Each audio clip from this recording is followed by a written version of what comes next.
Human civilization is developing successfully. In 2015, the first lunar colonies were built on the Moon, and in 2032, the first mining operations begin on Mars.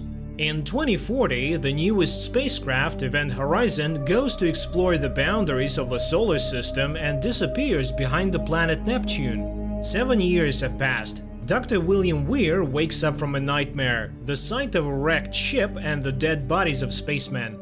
On his table is a collection of photographs of a young woman named Claire, whom he misses.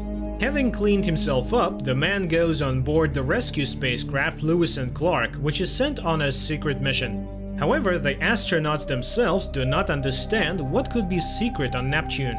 The captain gives final orders, and the crew prepares for sleep in stasis. Other doctors examine him. He is injected with a substance that helps the body cope with overloads, and the capsule closes. It takes 56 days on the road, and one day Weir hears his name through the dream and wakes up. He gets out of the capsule and looks around. All the crew members are asleep, but the voice continues to sound. He goes out to the control room, sees a woman in the pilot seat, and recognizes his Claire. But at this moment she opens her eyes with empty sockets. He starts screaming, and it turns out that he is dreaming this nightmare, and he is still locked in the capsule. The crew doctors release the man and make fun of him. This happens to everyone on their first time. Weir goes to the bridge, where the entire crew is already gathering. Lieutenant Peters is watching video footage with her young son, and noticing this, Captain Miller apologizes to the woman. He tried to find a replacement for her, but the deadlines were too short. Then he introduces the doctor to the team. Senior Assistant Stark, Justin is a service engineer, funny guy Cooper, jack of all trades, Peters is a medic, the pilot is Smith, DJ is a doctor. Weir says that a signal was recently received from the ship Event Horizon that disappeared 7 years ago. In fact, the ship is a secret government project capable of making long-distance flights at super light speed. The crew members take the doctor's words skeptically, because according to the theory of relativity, this is impossible. Weir explains that the theory of relativity can be circumvented. By asking provocative questions about the closest distance between 2 points, he clearly demonstrates that by folding space, it is possible to make this distance zero. The Event Horizon engine creates an artificial black hole and uses its enormous energy to warp space-time in such a way that the starting and ending points of the journey overlap. After that, the ship passes through the formed spatial tunnel. Then the space unfolds back and takes its former shape. This is called the gravity mode, and it was created by Weir. The ship was supposed to move to Proxima Centauri, the star nearest to the Sun, but it went missing. And now a signal has come, from which they managed to extract some information. And these are heart-rending screams, with a phrase repeated by the captain's voice, which DJ deciphers as "Liberate me," which means "help me" in Latin. At this moment, signals begin to sound, informing about the approach to the ship Event Horizon, but it is completely invisible in the upper atmosphere. Nevertheless, Smith manages to moor to the ship that suddenly comes into view, and its appearance surprises the crew. The ship is huge and has an unusual shape. Stark conducts a bioscan of the ship, but the instruments show a complete absence of life, as well as icy cold temperatures inside. A research team is dispatched to the ship, while the doctor directs rescuers through comms. The ship meets the explorers with a void in which all kinds of objects float. None of the crew members are visible. Justin goes to inspect the gravity engine, then Peters and Captain go to the front of the ship. Along the way, the people find strange devices that turn out to be mines, which, if necessary, can tear off the front part of the ship and turn it into a lifeboat. The captain is examining the med bay, but everything is in perfect order.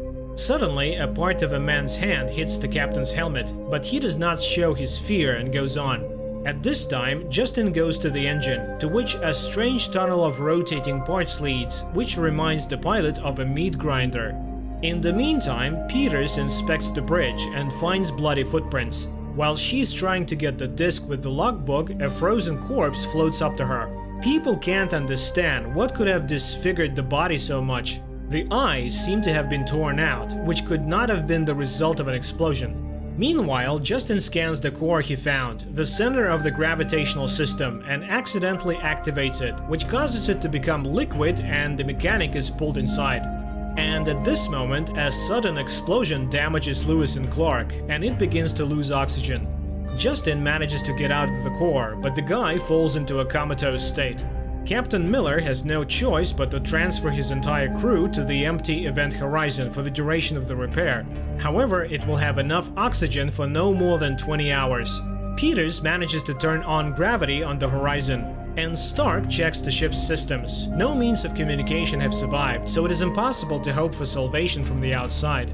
At this time, Smith inspects the damaged ship and finds a huge hole. The others, looking at the bloody footprints, are trying to understand what happened on the ship. Meanwhile, doctors examine Justin, but he does not react to anything. Cooper says that he pulled the guy out of the liquid core, but Weir ridicules him. This is simply impossible, because it would mean that the gate was open. But the gravity was turned off. There is a scuffle between the men, and the captain demands an explanation. The doctor tries to give answers. The core is 3 magnetic rings that create a black hole through which the ship moves to any point in space. The captain orders to close the entrance to this room. Meanwhile, Peters is examining the ship's log entries and suddenly hears a sound in the sickbay. The woman arms herself with a cleaver and examines the room. Suddenly, she sees movement under the cover of the medical table. She prepares to strike but looks inside. It's her son, whose legs seem to have been eaten by someone. Peters screams in horror, but DJ brings her to her senses. The table is empty. Later, she shows the decrypted data from the log, and the captain of the Horizon does say a phrase in Latin, but it sounds like hello and goodbye, after which everything disappears. At this moment, a rapid outflow of energy begins, and the doctor understands the core has started working.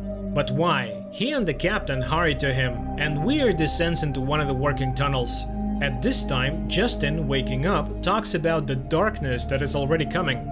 Weir finds a short circuit, but hears his wife's voice again. The space around him begins to visually change, which leads to fright. The man tries to call the captain for help, and sees Claire without eyes, who calls to him to stay with her. At the same time, the captain sees a burnt man coming out of the liquid surrounding the core. Later, having gathered together, the crew discusses their visions. Smith is sure that the ship is simply cursed. DJ stops his tantrum with a scalpel, and the captain sends Smith and Cooper to repair their ship. After that, Stark tries to explain to the captain that the ship somehow reacts to people as if it was a living creature. At this time, Justin regains consciousness and tries to commit suicide by going into outer space without a spacesuit. People try to persuade the guy to come back, but he talks about the darkness inside him and opens the door. The guy comes to his senses for a second, not understanding what happened. And then Miller miraculously saves him by pushing him back into the airlock. Medics are rushing to help. The crippled Justin is immersed in a pressure chamber. The captain orders to activate all the possibilities. There is 4 hours of air left, and they need to find out what happened to the first crew before it happens to them. Stark remembers Justin's words about the darkness inside him, but Weir can't explain these words and just leaves the bridge. The captain catches up with him. He must know what's going on. It was Weir who built the ship, and he should know where the gates open and where the ship has been for the last 7 years. But he can't say anything definite. The captain leaves, but in the passage he begins to hear the voice of his boatswain, who died on the ship that Miller previously commanded. Back then, there was an explosion of the oxygen tanks, and only 4 crew members managed to escape. The boatswain was shouting, but Miller couldn't do anything for him. After that, he swore that he would not lose a single crew member. It turns out that the ship knows the fears and secrets of each of them, and it brings them out to the surface.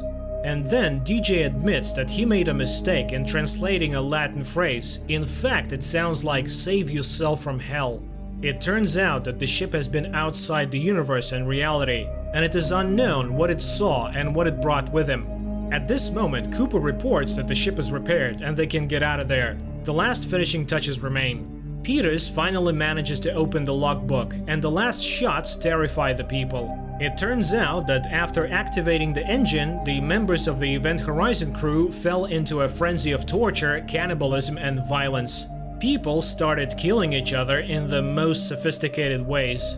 Miller orders the remaining crew to return to the repaired Lewis and Clark, intending to shoot the Event Horizon with missiles after departure. Weir strongly disagrees with him because the ship has become alive and will not let anyone leave. The crew gathers the necessary things for the return, but Weir refuses to return because he's already at home. At the last moment, Peter suddenly sees the figure of her son, who runs away from her. The woman rushes after him and climbs the high bridge. And when the boy smiles at her, she steps toward him and falls from a great height, crashing against the foot of the core. Dr. Weir finds her body. At this moment, he sees another vision of his own wife, Claire, who killed herself in the bathroom. This finally drives him crazy. He squeezes out his eyes, thus responding to his wife's call to join. He becomes possessed by a madman, a living embodiment of evil who settled on the ill-fated ship. Meanwhile, Cooper finishes repairing the ship, and Smith sees Weir leaving for the event horizon. He reports to the captain that the doctor has just recently been on Lewis and Clark. Miller discovers the missing explosives from the event horizon corridor and orders Smith to leave the ship.